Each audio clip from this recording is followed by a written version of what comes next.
আপু আপনি বেটার পড়ান নাকি আয়মান ভাইয়া? আয়মান বেটার পড়ায় নাকি আমি? স্টুডেন্টরা আমার এইচএসসির ক্লাস করলেই বুঝে যাবে।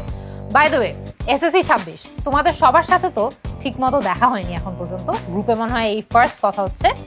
ওয়েট আ সেকেন্ড, তোমাদেরকে তো এখন এইচএসসি 28 বলতে হবে, বড় হয়ে গেছো তোমরা। তোমাদের সবার সাথে আজকে দেখা করে খুবই ভালো লাগছে, কথা বলে খুবই ভালো লাগছে। আমি মুনজারিন শহীদ, আমি 10 মিনিট স্কুলে 5 বছরেরও বেশি যাবত পড়াচ্ছি, ইংরেজি পড়াচ্ছি।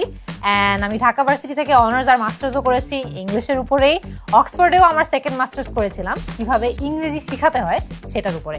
তো তোমরা বলতে পারো যে I live and breathe English. So তোমাদেরকে আমি ইংলিশ পড়ানো নিয়ে খুবই এক্সাইটেড। রিসেন্টলি তোমাদের সাথে একটা মিট আপও হয়েছিল যেখানে তোমরা আমাদের অনেক টিচার্সদের সাথে দেখা করেছো ঢাকা, চট্টগ্রামে।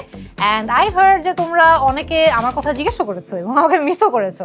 So I missed those unfortunately. বা তোমাদের সবার সাথে দেখা হওয়ার আমি অপেক্ষায় থাকবো, তোমাদের সাথে ক্লাসে দেখা হওয়ারও আমি অপেক্ষায় থাকবো।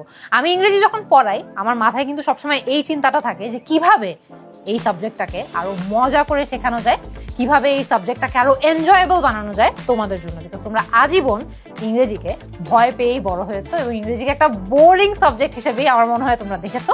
তো আমার ক্লাসগুলোতে তোমরা দেখবে যে গ্রামারের মতো যে খুবই কঠিন কঠিন অ্যান্ড খুবই একঘেয়েমি টপিকসও আছে, সেগুলোকেও আমি একটু মজায় মজায় শেখানোর ট্রাই করি। সো এইচএসসি 28 তোমাদের সবার সাথে দেখা হবে অনলাইন ব্যাচে।